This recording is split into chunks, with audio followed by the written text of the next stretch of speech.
할렐루야. 아멘. 예, 반갑습니다.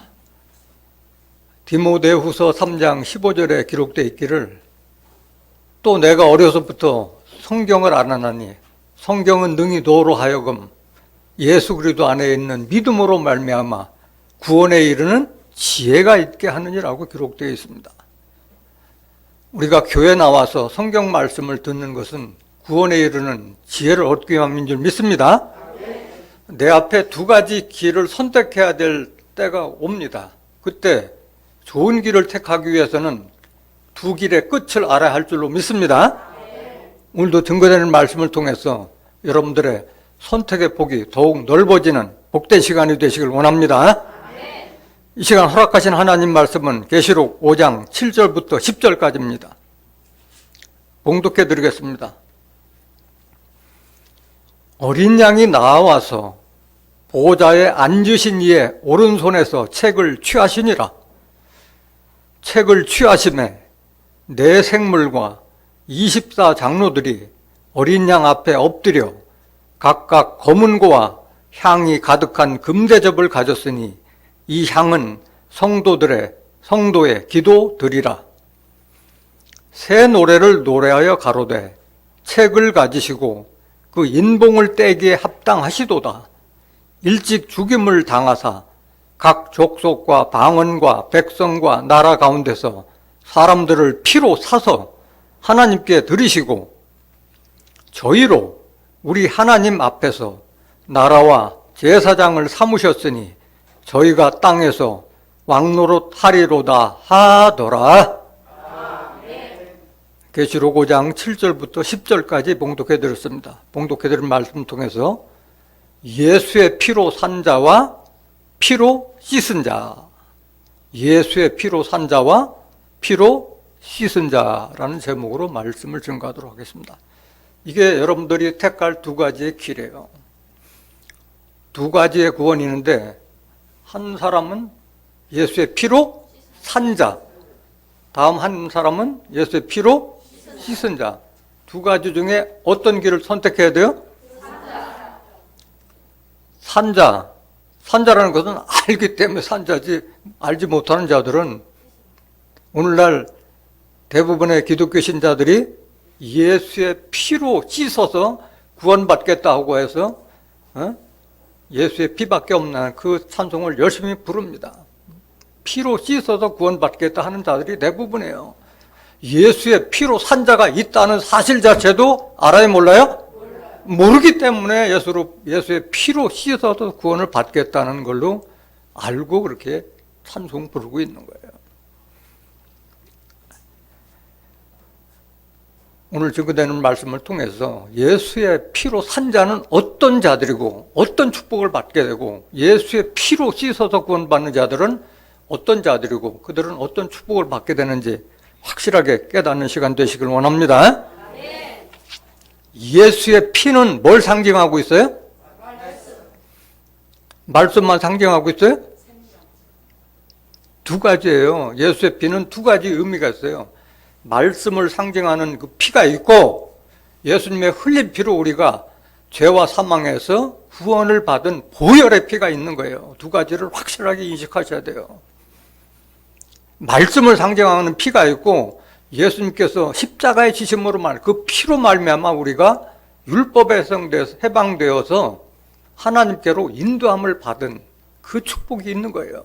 그 두 가지를 정확하게 아셔야 돼요. 말씀을 통해서 확인해 보겠습니다. 요한복음 6장 53절 보실까요? 예수께서 이르시되 내가 진실로 너에게 이르노니 인자의 살을 먹지 아니하고 인자의 피를 마시지 아니하면 너희 속에 생명이 없느니라. 예수님께서 하신 말씀 맞아요. 예수님께서 내 살과 내 피를 먹거나 마시지 아니하면 너희 속에 생명이 없느니라 말씀하셨어요. 이건 실상이에요, 비유예요? 이걸 깨닫지 못해서 이걸 실상인 줄 알고 많은 사람들이 떠나갔다고 그랬잖아요. 요한복음 6장 66절에 보면은 이 말씀을 영적으로 비유로 한 말씀인 것을 알지 못하고 예수님의 인육을 먹고 그 피를 마시라는 걸로 알고 많은 사람들이 물러갔다고 그랬어요. 이건 비유예요, 비유. 살과 피는 뭘 상징하는 거예요? 말씀이 육신화 대신 내 말씀을 먹으라는 그런 뜻이잖아요. 요한복음 1장 14절에 예수님은 말씀이 육신에 대해서 그 안에 은혜와 진리가 충만하다고 말씀하셨대요. 내 살과 내 피를 먹으라는 얘기는 내 입에서 나오는 진리의 말씀을 듣고 깨달아라는 그런 뜻이지 육신의 살과 피가 아닌 줄로 믿습니다. 계속 보세요. 요한복음 6장 53절 54절 내 살을 먹고 내 피를 마시는 자는 영생을 가졌고 마지막 날에 내가 그를 다시 살리리니. 여러분들 영생하기 위해서는 예수님의 살과 피, 육신이 되신 예수님의 진리의 말씀을 여러분들이 듣고 깨달아서 여러분들이 가져야 할 줄로 믿습니다. 55절 내 살은 참된 양식이요. 이게 참된 여러분들이 먹어야 될 썩지 않을 양식이 이거예요. 예수님의 말씀인 거예요. 내 피는 참된 음료로다. 56절 내 살을 먹고 내 피를 마시는 자는 내 안에 거하고 나도 그 안에 거하나니. 이거예요. 요한복음 15장 7절에 보면 너희가 내 안에, 내 말이 너희 안에 거하면 무엇이든지 원하는 대로 구하라. 이 말씀이 이거예요. 내 살을 먹고 내 피를 마신 자는 그 자가 내 안에 거한 자고 나도 그 안에 거하나니. 이게 예수님과 하나가 된 걸 말씀하고 있는 거예요. 57절 살아계신 아버지께서 나를 보내심에 내가 아버지로 인하여 사는 것 같이 나를 먹는 그 사람도 나로 인하여 살리라. 영생의 길이 여기에 있는 거예요.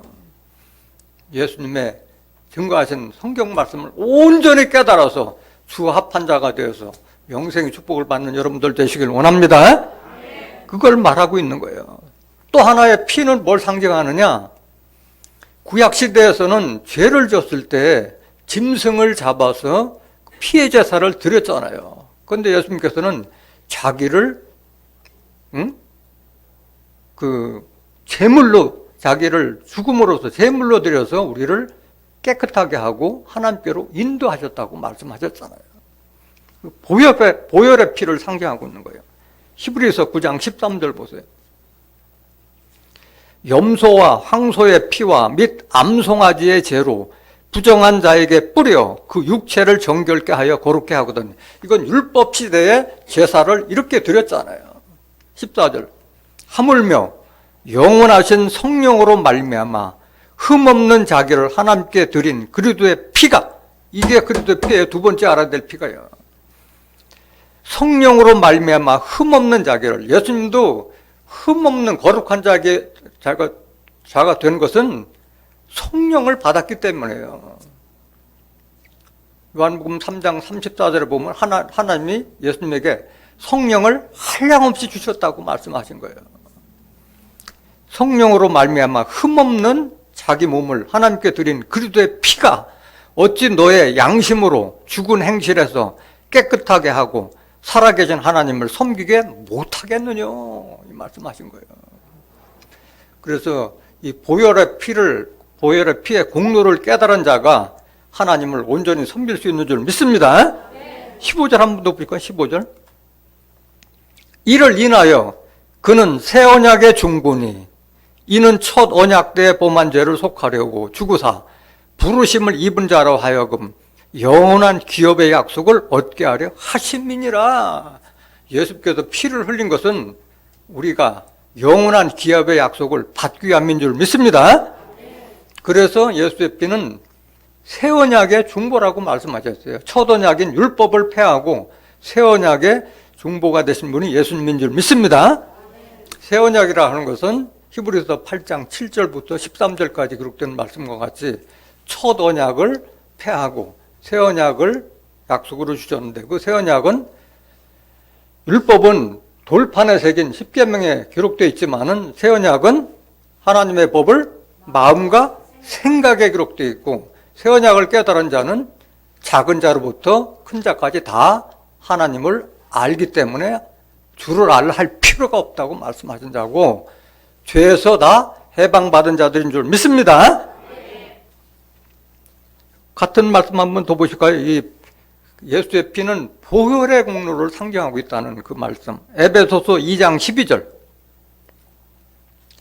그때에 너희는 그리스도 밖에 있었고 이스라엘 나라 밖의 사람이라 약속의 언약들에 대하여 외인이요 세상에서 소망이 없고 하나님도 없는 자이더니, 우리가 이런 자였었잖아요. 이스라엘 사람도 아니고 뭐 하나님의 뜻과 섭리를 알지 못했던 사람들이었잖아요.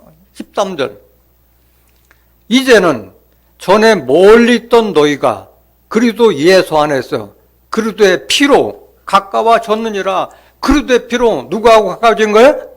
하나님과 가까워진 거예요. 하나님과 가까워진 거예요. 멀리 있던 우리를 그리스도의 피로 말미암아 하나님과 가까워진 거예요. 왜 우리가 멀리 있었어요? 우리와 하나님 가운데 뭐가 있었어요? 율법이라는 담이 있었기 때문에 하나님과 가까이 가지 못한 거예요.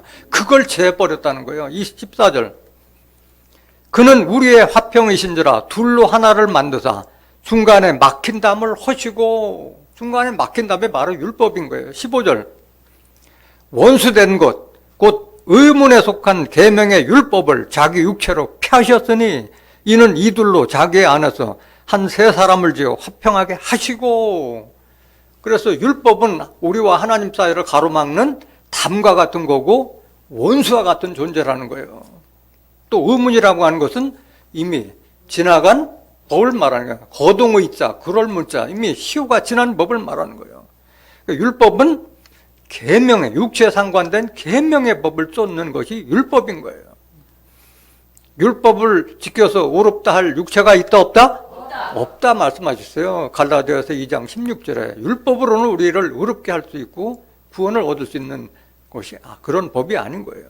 16절, 또 십자가로 이둘을 한 몸으로 하나님과 화목하게 하려 하심이라 원수된 것을 십자가로 소멸하시고 또 오셔서 먼 데 있는 너희에게 평안을 전하고 가까운 데 있는 자들에게 평안을 전하셨으니 이는 저로 말미암아 우리 둘이 한 성령 안에서 아버지께 나아감을 얻게 하려 하심이라. 그러므로 이제부터 너희가 외인도 아니요 손도 아니요 오직 성도들과 동일한 시민이요 하나님의 뭐라? 권속이 된 거예요. 이걸 깨닫지 못하니까, 이 십자가의 복록을 깨닫지 못하니까 오늘날 예수를 믿는다고 하면서도 나는 나그네다 하고 있는 거예요. 내가 외인이고 손님들이라. 이게 왜 내가 외인이냐 손님이냐, 하나님의 권속이 됐다는 사실을 알지 못하고 있다는 거예요. 그러니까 예수의 피를 알고 있는 거예요? 모르는 거예요? 모르고 있는 거예요. 하나만 알고 둘을 모르는 거예요.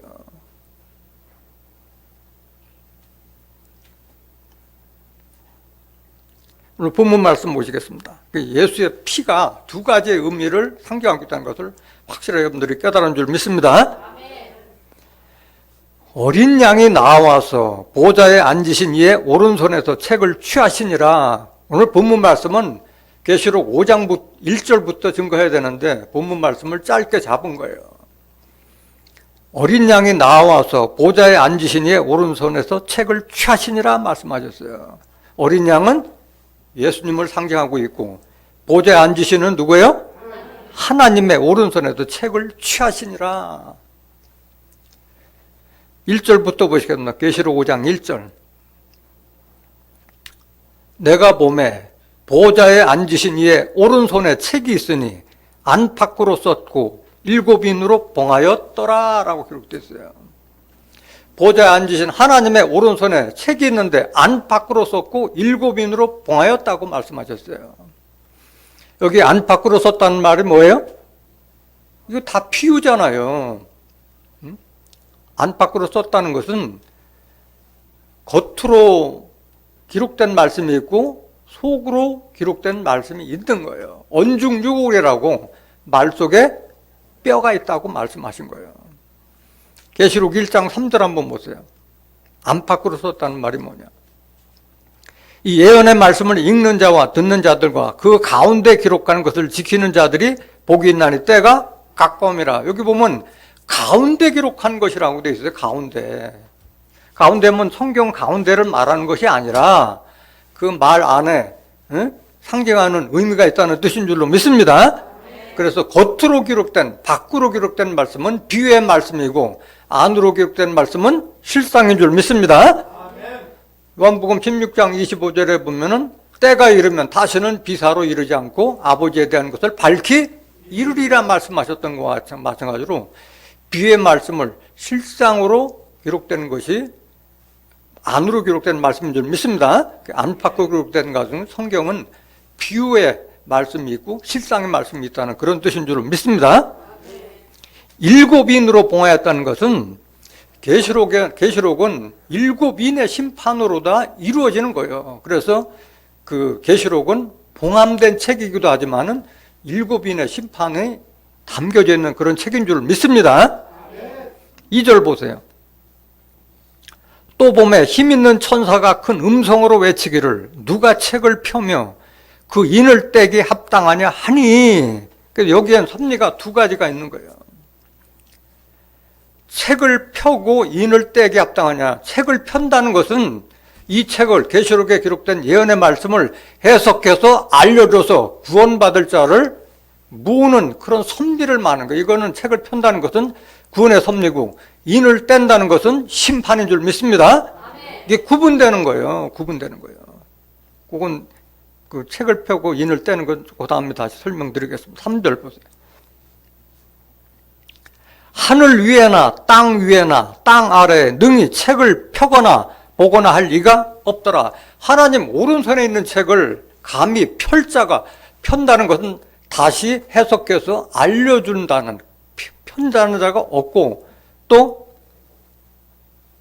그 책을 보거나 할 이가 없다. 그걸 알 자는 누구밖에 없다? 예수님밖에 없다는 거예요. 예수님밖에. 4절 보세요. 4절. 이 책을 펴거나 보거나 하기에 합당한 자가 보이지 않기로 내가 크게 울었더니 장로 중에 하나가 내게 말하되 울지 말라. 유대 지파의 사자 다윗의 뿌리가 이기었으니 이 책과 일곱 인을 떼시리라 하더라 라고 그랬어요. 장로 중에 하나가 내게 말하되 울지 말라. 유대 지파의 사자 다윗의 뿌리가 이기었으니 이 책과 그 일곱 인을 떼시리라. 누가 책을 펴고 인을 떼요? 다윗의 사자, 유대 지파의 사자 다윗의 뿌리. 유대 지파의 사자 다윗의 뿌리가 누구냐 그럼? 계시록 22장 16절 보세요.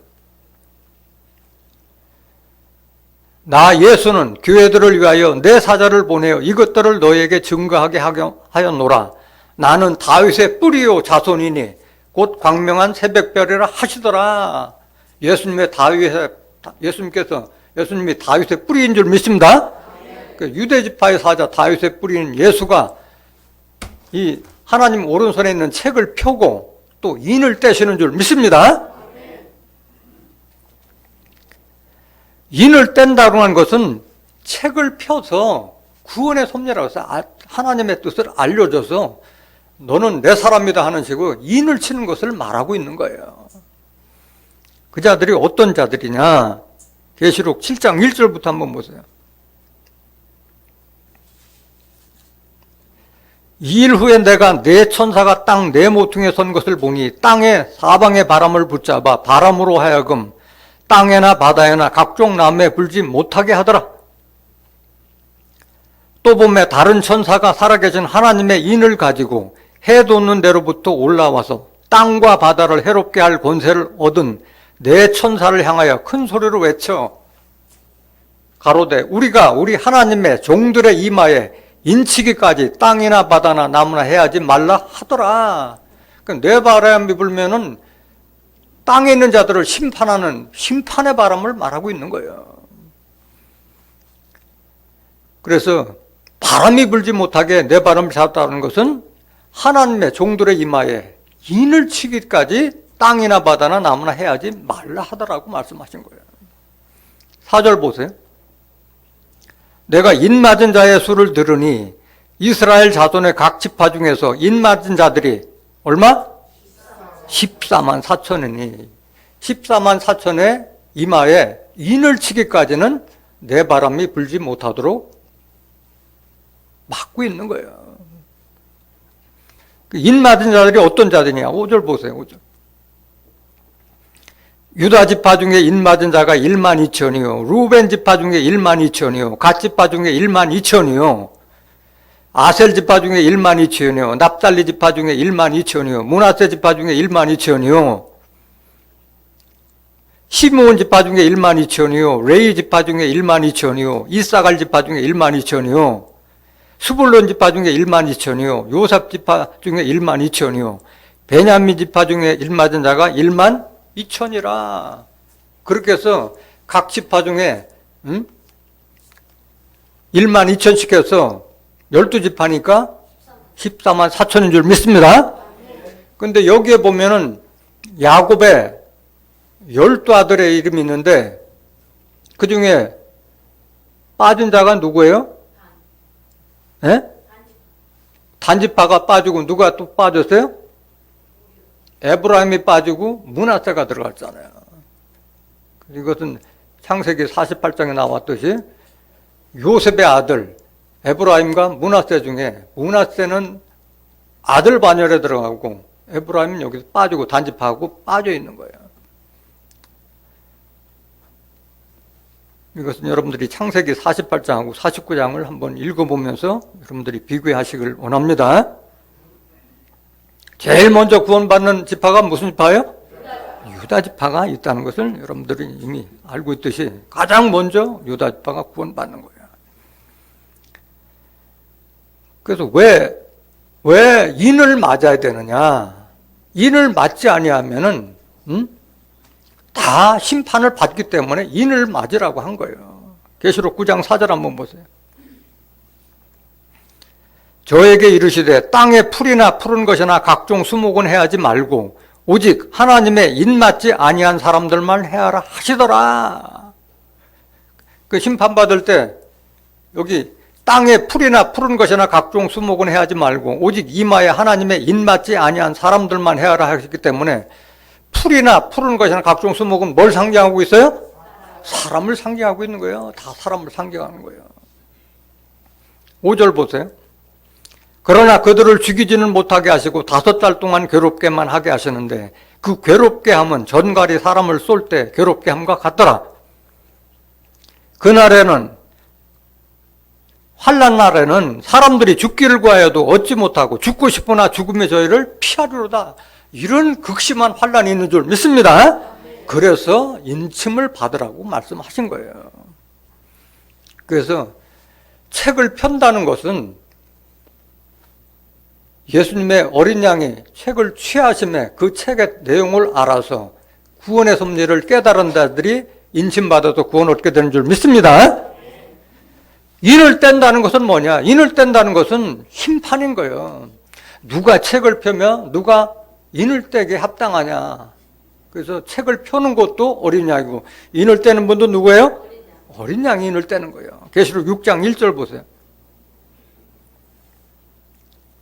내가 보매 어린 양이 7인 중에 하나를 떼시는 그때 누가 떼요? 어린 양이 7인 중에 계시록은 7인의 심판으로 이루어졌잖아요. 첫째 인부터 7째 인, 7째 인 안에는 또 7 나팔이 들어있고 마지막 7 나팔 안에는 7 대접의 심판이 기록되어 있잖아요. 내가 보면 어린 양이 7인 중에 하나를 떼시는 그때 내가 들으니 내 생물 중에 하나가 우레소리같이 말하되 오라 하기로 내가 이에 보니 흰 말이 있는데 그 탄 자가 활을 가졌고 면류관을 받고 나가서 이기고 또 이기려고 하더라. 이때부터 인을 떼면은 심판이 시작되는 거예요. 심판이. 3절도 한번 보세요. 둘째 인을 떼실 때 내가 들으니 둘째 생물이 말하되 오라 하더니 이에 붉은 말이 나오더라. 그 탄자가 허락을 받아 땅에서 화평을 제하여 버리며 서로 죽이게 하고 또 큰 칼을 받았더라 해서 계속 이 인 떼는 심판이 이어지는 거예요. 그래서 책을 편다는 것은 심판과 구원의 섭리를 깨달아서 구원을 알게 해주는 섭리고 인을 떼는 것은 심판이라는 것을 깨닫길 원합니다.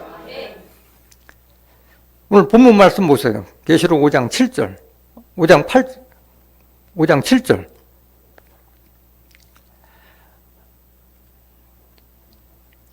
그래서 누가 책을 펴면 누가 인을 떼겠냐 할 자가 없어서 내가 울었더니 장로 중에 하나가 유대파 사자가 이 책을 펴면 이 책을 인을 떼시리라 말씀하셔서 책을 취하시니까 어린 양인 거예요.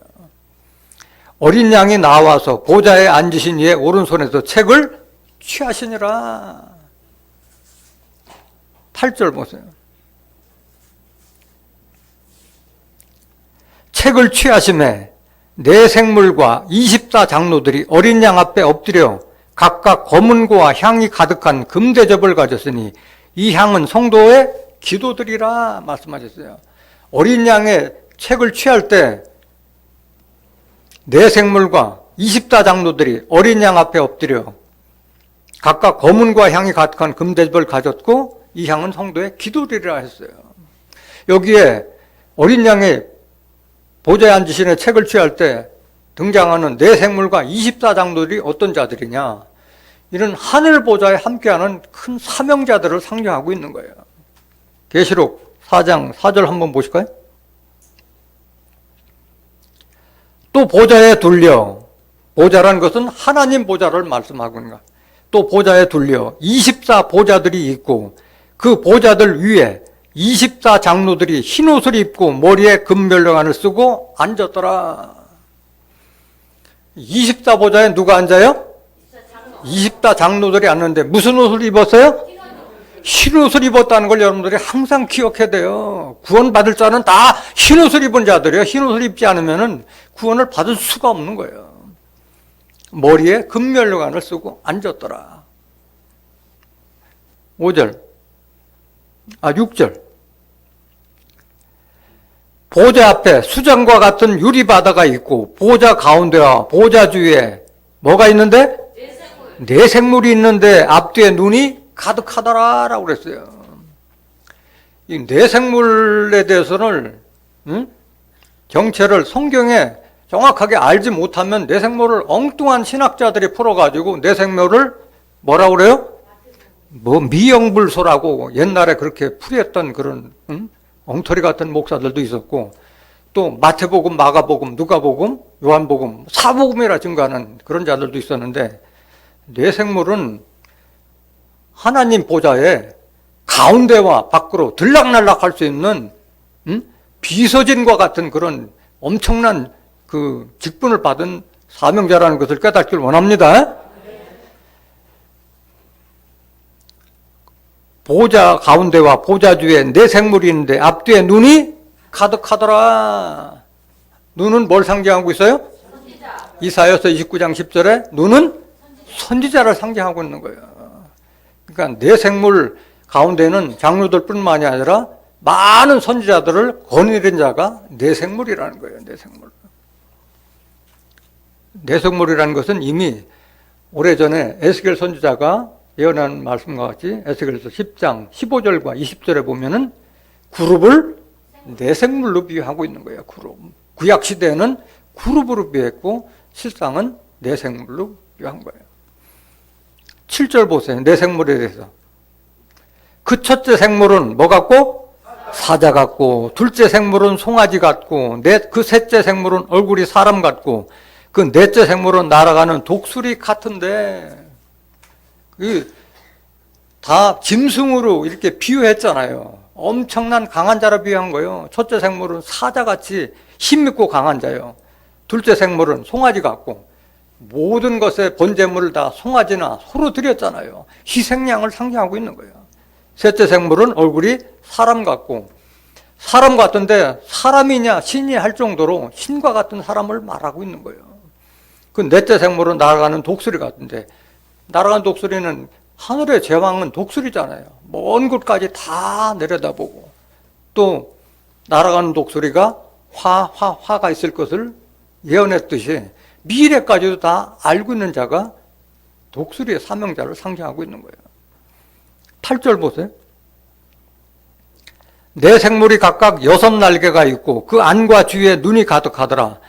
그들이 밤낮 쉬지 않고 이르기를 거룩하다 거룩하다 거룩하다 주 하나님 곧 전능하신 이여 전에도 계셨고 이제도 계시고 장차 오실 자라 하고, 네 생물이 각각 6날개가 있다고 말씀하셨어요. 그래서 네 생물이 6날개가 사륙에 24잖아요. 6날개는 누굴 상징하고 있는 거예요? 24장로를 상징하고 있는 거예요. 그러니까 뇌생물은 24장로들을 거느릴 수 있는 아주 중요한 사명자들을 상징하고 있다는 것을 깨닫길 원합니다.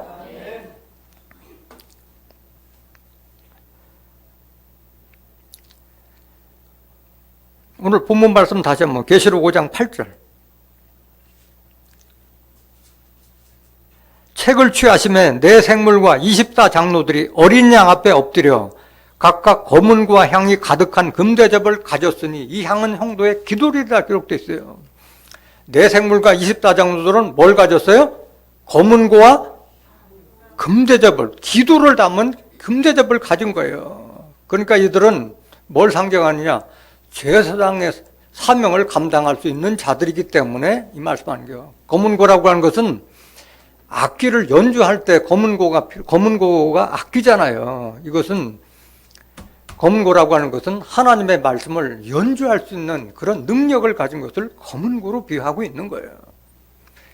이 향은 금향로를 상징하고 있는 것인데 이것은 성도의 기도를 담기 때문에 이것은 제사장 아니면 성도의 기도를 담을 수 있는 권한이 없는 거잖아요. 그래서 이 네 생물과 24장로는 다 제사장의 사명을 감당하는 자라는 것을 깨닫길 원합니다.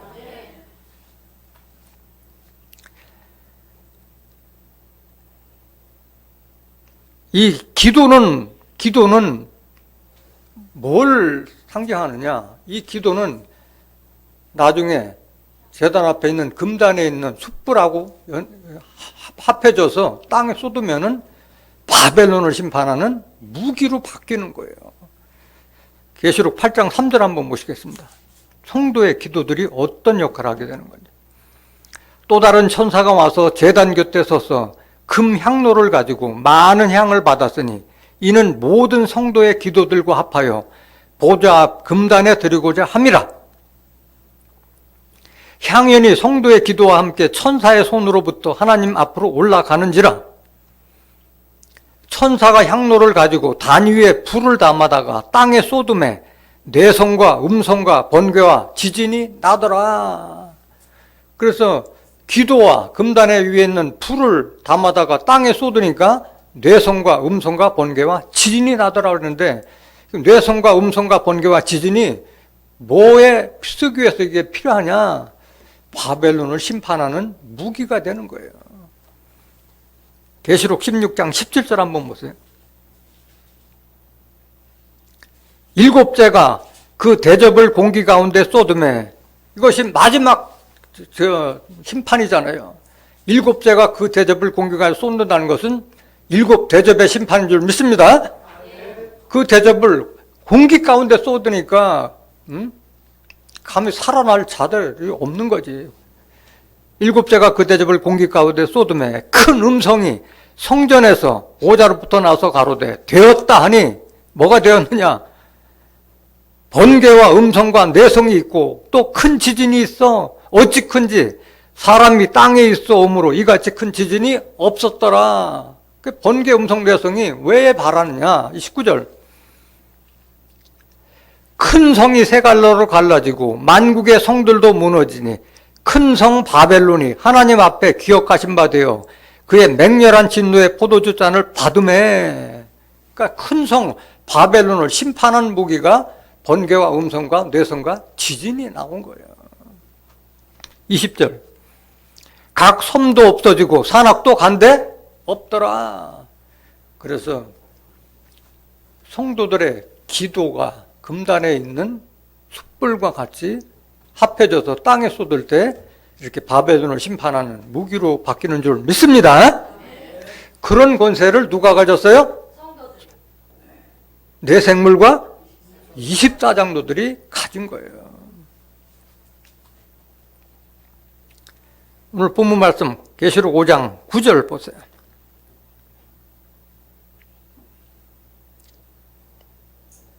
새 노래를 노래하여 가로되 책을 가지시고 그 인봉을 떼기에 합당하시도다. 일찍 죽임을 당하사 각 족속과 방언과 백성과 나라 가운데서 사람들을 피로 사서 하나님께 드리시고.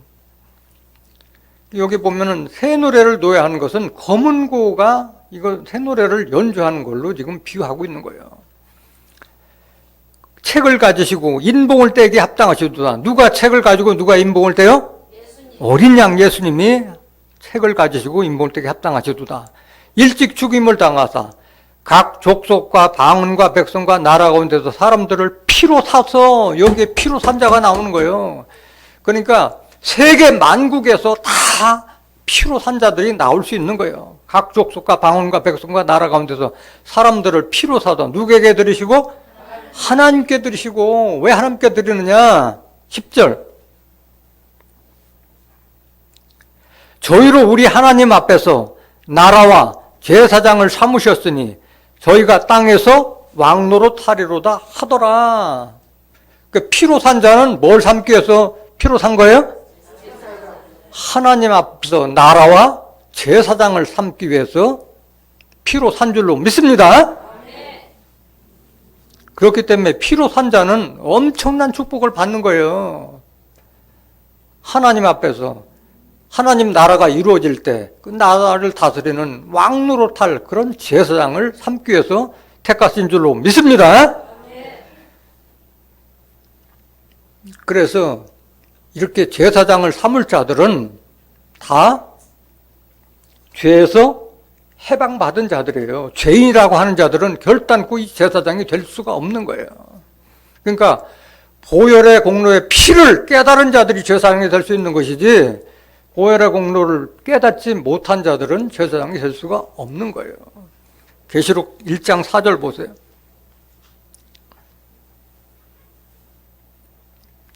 요한은 아시아에 있는 7교회에 편지하노니 이제도 계시고 전에도 계시고 장차 오시리와 그 보좌 앞에 7영과 또 충성된 증인으로 죽은 자들 가운데서 먼저 나시고 땅의 임금들의 머리가 되신 예수 그리스도로 말미암아 은혜와 평강이 너에게 있기를 원하노라. 우리를 사랑하사 그의 피로 우리 죄에서 우리를 해방하시고, 예수의 보혈의 피로 우리를 죄에서 해방하시고, 죄에서 해방했다는 것은 로마서 8장 1절부터 2절에 기록된 말씀과 같이 누구든지 그리스도 예수 안에 있는 자는 정죄함이 없나니 이는 그리스도 안에 있는 생명의 성령의 법이 죄와 사망의 법인 율법에서 우리를 해방하였다는 것을 깨달은 자들이 제사장이 될 수 있는 거예요. 그의 피로 우리 죄에서 우리를 해방하시고, 6절. 그 아버지 하나님을 위하여 우리를 나라와 제사장으로 삼으신 그에게 영광과 능력이 세토록 있기를 원하노라. 계시록 5장 10절하고 똑같은 얘기잖아요. 그 아버지 하나님을 위하여 우리를 나라와 제사장으로 삼으셨다고 그랬잖아요. 그리스도의 피로 말미암아 우리가 죄에서 해방돼서 나라와 제사장이 될 수 있는 자격을 얻게 된 줄 믿습니다.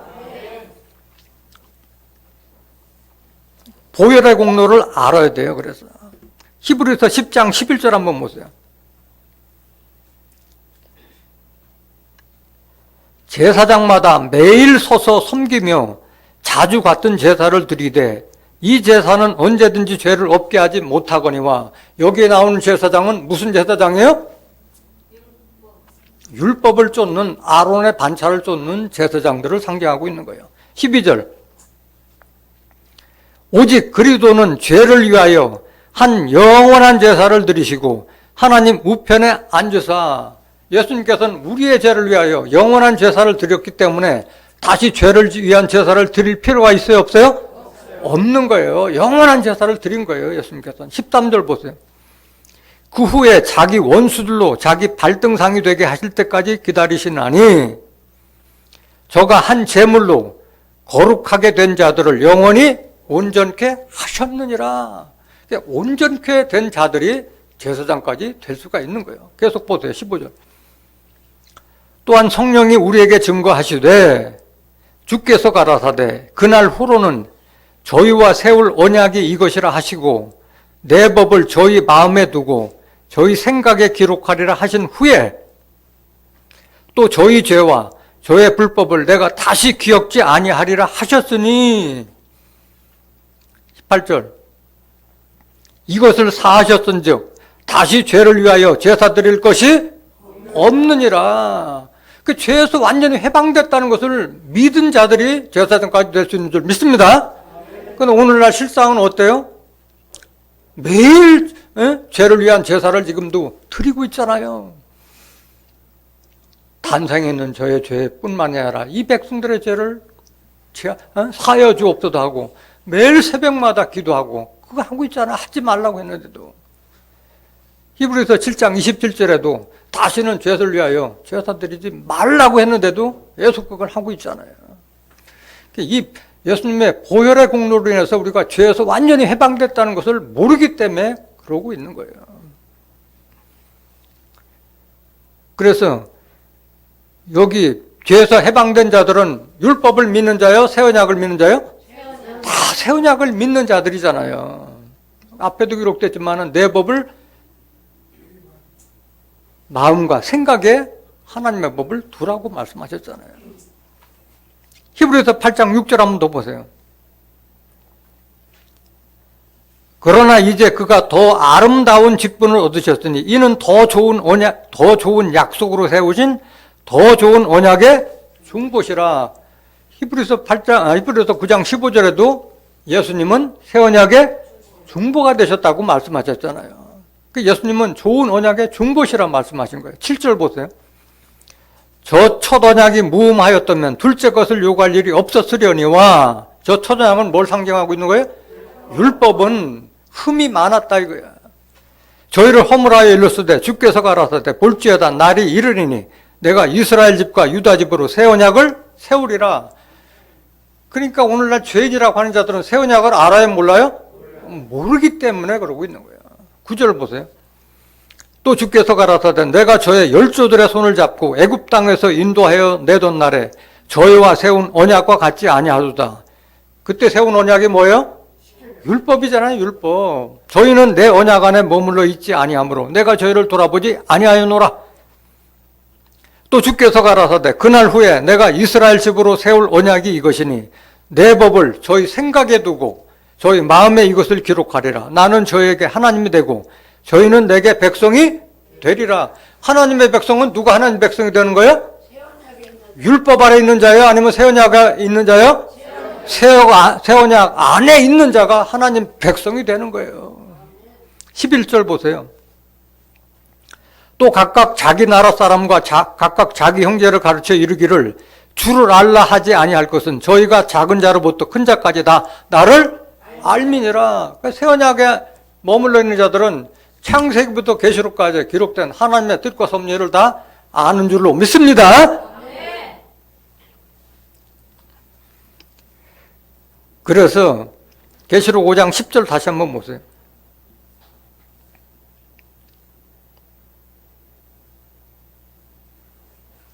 저희로 우리 하나님 앞에서 나라와 제사장을 삼으셨으니 저희가 땅에서 왕노릇하리로다 하더라. 이런 축복을 누가 받게 되느냐? 이런 자들은 짐승과 어린 양에게 경배하지 않고 이마에 손을 받지도 않은 그런 자들이 이런 축복을 받게 되는 거예요. 계시록 20장 4절 보세요. 제사장이 될 자들이 누구냐? 또 그들은 어떤 축복을 받게 되느냐? 또 내가 보좌들을 보니 거기 앉은 자들이 있어 심판하는 권세를 받았더라. 또 내가 보니 예수의 증거와 하나님의 말씀을 인하여 목배임을 받은 자의 영혼들과 누구를 상징하고 있는 거예요? 순교자들의 영혼들과 또 짐승과 그의 우상에게 경배하지도 아니하고 이마와 손에 그의 표를 받지도 아니한 자들이 살아서 그리스도로 더불어 천년 동안 왕노릇하니 이는 뭐다? 첫째 부활이라. 이들이 첫째 부활이에요. 26절. 이 첫째 부활에 참여한 자들은 복이 있고 거룩하도다. 둘째 사망이 그들을 다스리는 권세가 없고 도리어 그들이 하나님과 그리스도의 제사장이 되어 천년 동안 그리스도로 더불어 왕노릇하리라. 그러니까 이들은 백성의 제사장이에요? 아니면 하나님과 그리스도의 제사장이에요? 하나님과 그리스도의 제사장이 되는 거예요. 예수의 피로 산 자들은 그들이 하나님과 그리스도의 제사장이 되어 천년 동안 그리스도 더불어 왕노릇하리로다. 피로 산 자들의 축복이 이만큼 크다는 것을 깨닫길 원합니다.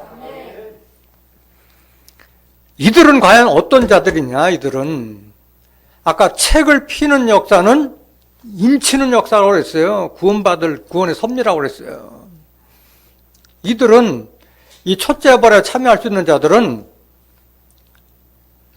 사람 가운데 구속을 받아 처음 익은 열매로 나타나는 인침받은 자들이라는 것을 여러분들이 알아야 할 줄로 믿습니다. 계시록 14장 1절 보세요. 또 내가 보니 보라 어린 양이 시온산에 섰고 그와 함께 14만 4천이 섰는데 그 이마에 어린 양의 이름과 그 아버지의 이름을 쓴 것이 있도다라고 기록되어 있어요. 어린 양이 시온산에 섰다고 그랬는데 여기에 시온산에 선 어린 양은 예수 어린 양이에요? 아니면 시온산에 선 어린 양이에요? 시온산에 선 어린 양이에요. 예수의 어린 양이 아닌 거예요. 오늘은 시간 관계상 그걸 설명할 시간은 없어요. 그와 함께 누가 있어요? 14만 4천이 어떤 자들이에요? 인침받은 자들이에요. 인침받은 자들. 그 이마에 어린 양의 이름과 그 아버지의 이름을 쓴 것이 또 한 것은 무슨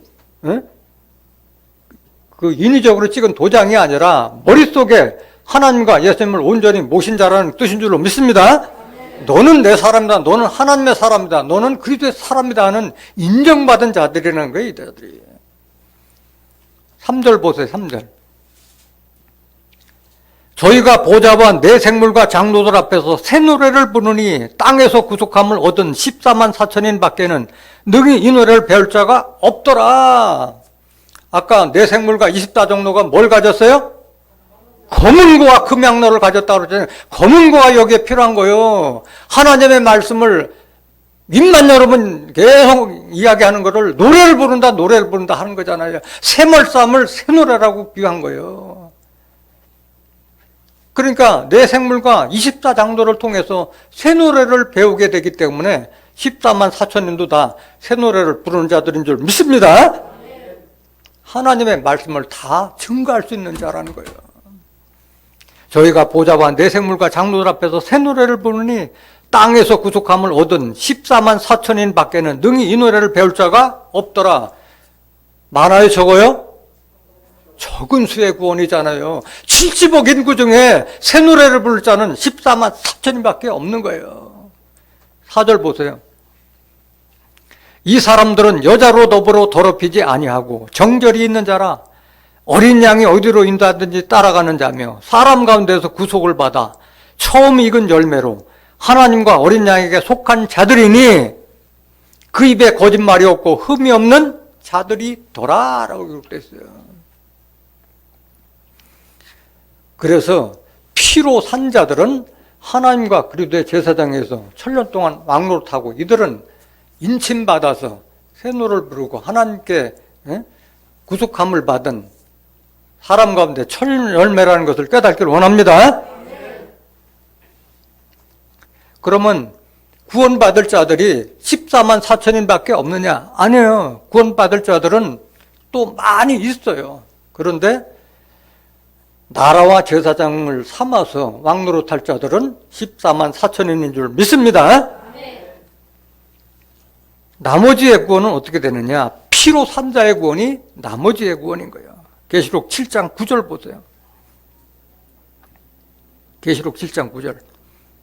2일 후에 내가 보니 각 나라와 족속과 백성과 방언에서 아무라도 능히 셀 수 없는 큰 무리가 흰옷을 입고 손에 종려가지를 들고 보좌 앞과 어린 양 앞에 서서 이렇게 시작되는 거예요. 여기 앞에 2일 후가 뭐예요? 2일 후가 뭐예요? 2일 후가 인맞은 자 14만 4천의 그게 축복이 끝나고 난 후에 2일 후에요. 8장 계시록 7장 4절부터 다시 보세요. 내가 인맞은 자의 수를 들으니 이스라엘 자손의 각 지파 중에서 인맞은 자들이 14만 4천이니 유다 지파 중에서 쭉 나가고 8절 스불론 지파 중에 1만 2천이요 요셉 지파 중에 1만 2천이요 베냐민 지파 중에 1만 자가 1만 2천이라 한 다음에 2일 후에라고 이루어지는 거예요. 인침받은 자의 구원이 끝난 후에 이루어지는 일이에요. 2일 후에 내가 보니 각 나라와 족속과 백성과 방언에서 아무라도 능히 셀 수 없는 큰 무리가 뭔 옷을 입었어요? 흰 옷을 입었어요. 구원받을 자는 누구든지 피로 산 자든 피로 씻은 자든 흰옷을 입지 않으면 구원을 받을 수가 없는 거예요. 아까 24장로도 무슨 옷을 입었어요? 흰옷을 입었다고 말씀하셨잖아요. 흰옷을 입고 그 손에 종려가지를 들고 보좌 앞과 어린 양 앞에 서서, 계속 보세요. 큰 소리로 외쳐 가로되 구원하심이 보좌에 앉으신 우리 하나님과 어린 양에게 있도다 하니, 이렇게 찬양을 하고 있는 거예요. 11절. 모든 천사가 보좌와 장로들과 네 생물의 주위에 섰다가 보좌 앞에 엎드려 얼굴을 대고 하나님께 경배하여 가로되 아멘. 찬송과 영광과 지혜와 감사와 존귀와 능력과 힘이 우리 하나님께 세대토록 있을지로다. 아멘 하더라. 이렇게 구원 받으니까 나머지 네 생물과 24생물 같이 찬양을 하고 있는 거예요. 장로 중에 하나가 응답하여 내게 이르되 이 흰옷 입은 자들이 누구며 또 어디서 왔느냐. 이 장로는 어떤 장로를 말하는 거예요? 24장로 중에 한 장로를 상징하고 있는 거예요. 이 흰옷 입은 자들이 누구며 또 어디서 왔느냐. 그러니까 아무라도 능히 셀 수 없는 물이라고 했기 때문에 많아요, 적어요? 많은 흰옷 입은 자들이 있는 거예요. 이 흰옷 입은 자들이 누구며 또 어디서 왔느냐, 이들이. 14절. 내가 가로되 내 주여 당신이 알리다 하니 그가 나더러 이르되 이는 큰 환난에서 나오는 자들인데 어린 양의 피에 그 옷을 씻어 희게 하였느니라. 그래서 이 아무래도 셀 수 없는 흰 옷을 입은 이 큰 무리가 어디에서 나온 자들이에요? 환난에서 나온 자들이요. 계시록에 예언된 7인의 심판의 환난을 다 받고 나온 자들이에요. 어린 양의 피에 그 옷을 뭐 했어요? 씻어서 희게 한 자들이에요. 이들이 예수의 피로 씻은 자들인 거예요. 피로 씻은 자들은 구원을 받되 환난을 다 받고 나온 자들이에요. 여러분들은 어떤 걸 택해야 돼요? 환난을 받지 않고 구원을 받아야지. 또 환난을 받지 않고 피로 산 자들은 나라와 제사장을 삼아서 왕노로 탈자잖아요. 여기에 환난 다 받고 피로 씻어 구원 받은 자들은 백성으로 구원 받을 자들인 거예요. 제사장 될 자들이 아닌 거예요.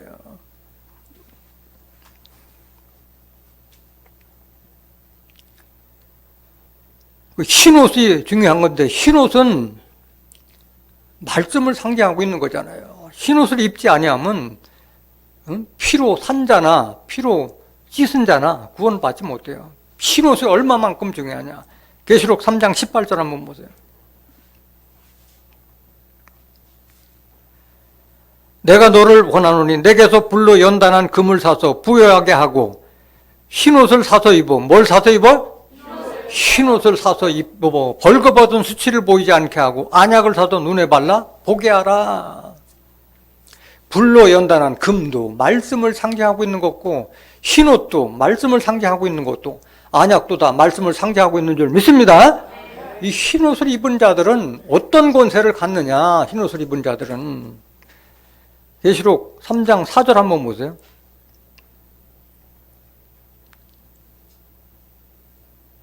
그러나 사대에 그 옷을 더럽히지 아니한 자 몇 명이 내게 있어 흰옷을 입고 나와 함께 다니리니 그들은 합당한 자인 연고라. 흰옷을 입은 자들은 합당한 자인 연고고 주와 동행하는 자라고, 그 정도의 권세를 주는 자들이 흰옷 입은 자들인 거예요. 다니엘서 12장 10절 한번 보실까요? 많은 사람이 연단을 받아 스스로 정결케 하며 희게 할 것이나, 그러니까 하나님의 말씀으로 자기를 정결케, 그거를 희게 한다고 그래요. 흰옷을 입는다는 것이 하얀 무늬의 옷을 입으는 뜻이 아니라 말씀으로 자기를 깨끗한 그런 뜻인 줄로 믿습니다. 왜 그러냐? 악한 사람은 악을 행하려니 악한 자는 아무도 깨닫지 못하되 오직 지혜 있는 자는 깨달으라. 지혜가 있어서 깨달은 자가 자기를 정결케 하고 흰옷을 입게 될 줄 믿습니다. 여기 환난은 뭘 환난을 말하느냐? 예수님께서 말씀하셨잖아요. 계시록의 환난을 말씀하고 있는 거예요. 마태복음 24장 21절 한번 보실까요? 이는 그때 큰 환난이 있겠습니다. 창세로부터 지금까지 이런 환난이 없었고 후에도 없으리라. 그 날들을 감하지 아니할 것이면 모든 육체가 구원을 얻지 못할 것이나 그러나 택하신 자들을 위하여 그 날들을 감하시라. 택한 자들을 위해서 감할 자가 있다는 거예요. 그 미택한 자들이 도대체 누구냐? 택한 자들은 그들이 바로 인침받은 자들이에요. 말씀을 깨달아서 인침받은 자들인 거예요. 계시록 3장 10절 한번 보세요. 계시록 3장 10절.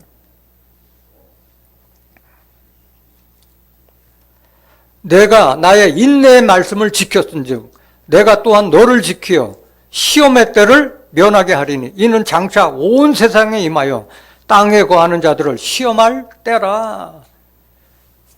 그래서 하나님의 말씀을 깨달아서 인내로서 말씀을 지키는 자들에게 계시록의 심판과 환난의 때를 면케해 줄 줄 믿습니다. 네. 여러분들은 이런 구원을 받아야지. 이런 구원을. 환난을 다 받고 나오기가 쉬운 거예요? 어려운 거예요? 어렵잖아요. 피로 씻은 자들은 어떤 자들이냐? 계시록 22장 14절 한번 볼까요? 계시록 22장 14절. 그 두루마기를 빠는 자들은 복이 있으며, 두루마기를 빠는 자가 뭐야? 말씀을 통해서 씻은 자잖아요. 그 두루마기는 옷을 상징하잖아요. 흰 옷을 상징하잖아요. 그 두루마기를 빠는 자들은 복이 있으니 이는 저희가 생명나무에 나아가며 문들을 통하여 성에 들어갈 권세를 얻으려 함이로다. 이런 자들이 피로 씻은 자들이요. 그 피로 씻어서 구원받은 자들은 생명나무에 나갈 걸 다 소망하고 있잖아요. 문들이라는 것은 지난 시간에 증거드리던 바 같이 하늘에서 내려온 새 예루살렘 성의 성문을 상징하고 있는 줄 믿습니다. 문을 뭘 상징한다고 그랬어요? 사명자를 상징했더니 문은 예수님이 내가 양의 문이라고 말씀하셨듯이 문들은 성문을 지키고 있는 사명자들을 상징하고 있는 거예요.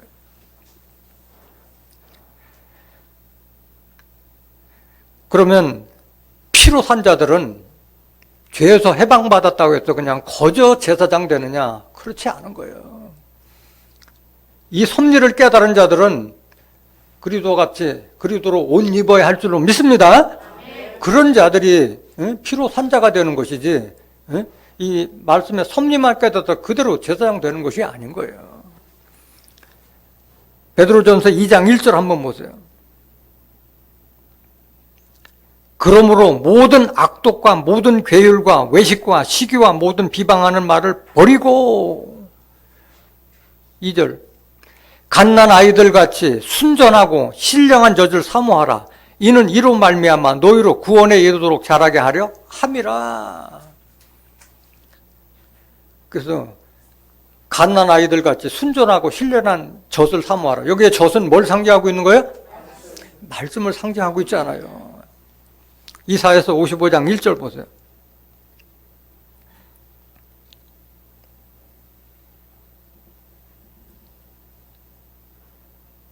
너희 목마른 자들아 물로 나오라. 돈 없는 자도 오라. 너희는 와서 사목대 돈 없이 값없이 와서 포도주와 젖을 사라. 하나님 말씀을 사라는 거예요. 2절 너희가 어찌하여 양식 아닌 것을 위하여 은을 달아주며 배부르게 못할 것을 위하여 수고하느냐. 나를 청종하라. 그리하면 너희가 좋은 것을 먹을 것이며 너희 마음이 기름 것으로 즐거움을 얻으리라. 젖은 말씀을 상징하고 있는 줄 믿습니다. 베드로전서 2장 1절 다시 한번 보세요.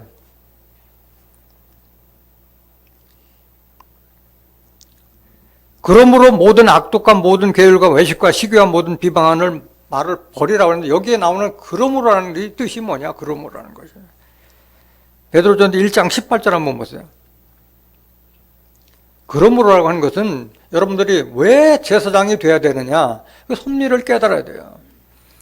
너희가 알거니와 너희 조상의 유전한 망령된 행실에서 구속된 것은 은이나 금같이 없어질 것을 한 것이 아니요. 여러분들이 우리 조상의 유전한 망령된 행실에서 빼내심을 받은 것은 금이나 금같이 없을 것 하는 것이 아니요. 그럼 뭘로 우리가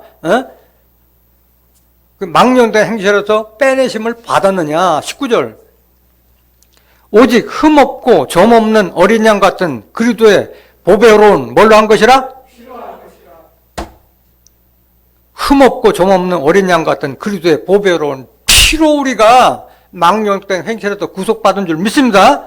이걸 깨달은 자들이 제사장들은 그런 노력을 하는 거예요. 20절도 보세요. 그는 창세전부터 미리 알리신 바 된 자나 이 말세 너희를 위하여 나타내신 바 되었으니 너희는 저를 죽은 자 가운데서 살리시고 영광을 주신 하나님을 그리스도로 말미암아 믿는 자니 너희 믿음과 소망이 하나님께 있게 하셨느니라. 계속 보세요. 너희가 진리를 순종함으로 너희 영혼을 깨끗하게 하여 거짓이 없이 형제를 사랑하게 이르렀으니 마음으로 뜨겁게 피차 사랑하라. 너희가 거듭난 것이 썩어질 씨로 된 것이 아니요 썩지 아니할 씨로 된 것이니 하나님의 살아있고 항상 살아있는 말씀으로 되었느니라. 이걸 깨달은 자들이 하나님의 신령한 젖 말씀을 사모하는 줄 믿습니다. 베드로전서 2장 1절 다시 보세요. 그러므로 모든 악독과 모든 괴율과 외식과 시기와 모든 비방한을 버리고 여러분들이 망령된 행실에서 빼는 것은 그리스도의 보배로운 피로 말미암은 것이라는 걸 깨달은 자들이 제사장의 옷을 입게 되는 거예요. 그러므로 모든 악독과 모든 괴율과 외식과 시기와 모든 비방하는 말을 버리고 우리가 하나님의 뜻과 섭리를 깨닫지 못하고 그리스도의 보혈의 공로를 깨닫지 못했을 때 육체에 상관된 그런 계명을 쫓아서 육체에 머물러 있는 그걸 다 버리고 2절 갓난 아이들같이 순전하고 신령한 젖을 사모하라. 이는 이로 말미암아 너희로 구원에 이르도록 자라게 하려 함이라. 하나님의 말씀을 깨달아서 옷을 입어야 되는 것은 구원에 이르기 위함인 줄 믿습니다. 3절 너희가 주의 인자하심을 맛보았으면 그리하라. 우리 예수님께서는 모든 걸 다 내주셨잖아요. 우리를 위해서. 그걸 깨달았으면 제발 이렇게 하라 이 말씀이에요. 어떻게 해야 되느냐? 4절 사람에게는 버림바가 되었으나 하나님께는 택하심을 입은 보배로운 산돌이신 예수에게 나와. 여러분들이 선택받았다는 것을 깨닫지 못하면 제사장 될 수가 없어요. 선택받은 자라는 것을 깨달았을 때 보배로운 산돌이신 예수에게 나와. 5절 너희도 산돌같이 우리가 누구같이? 산돌이신 예수님과 같이 되라는 거예요. 예수님과 같이 신령한 집으로 세워지고 무슨 말이에요?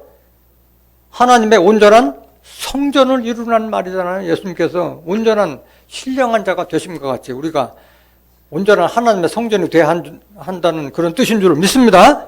신령한 집으로 세워지고 예수 그리스도로 말미암아 하나님이 기쁘게 받으실 신령한 제사를 드릴 뭐가 될지라? 거룩한 제사장이 될지라. 제사장은 제사장인데 거룩한 자가 돼야 돼요. 요한복음 17장 17절에 기록된 말씀과 같이 저희를 진리로 거룩하게 하옵소서. 아버지의 말씀은 진리라. 진리의 말씀으로 우리가 거룩하게 돼서 예수님과 같이 제사장까지 살아야만이 첫째 부활에 참석해서 하나님과 그리스도의 제사장에서 천년 동안 왕노릇하는 그런 축복을 받게 될 줄 믿습니다. 오늘 증거된 말씀과 같이 여러분들이 피로 산 자는 어떤 자들이고 어떤 축복을 받게 되고 피로 씻은 자는 어떤 자들이고 어떤 축복을 받게 되는 깨달은 여러분들은 모두가 다 진리의 말씀을 온전히 깨달아서 주와 합한 영이 되어서 하나님과 그리스도의 제사장이 되어서 이 땅에 그리스도의 나라가 이루어질 때 땅에서 왕노릇하는 존귀한 하나님의 자녀들이 되시기를 예수님의 이름으로 간절히 축원합니다. 말씀 마치겠습니다.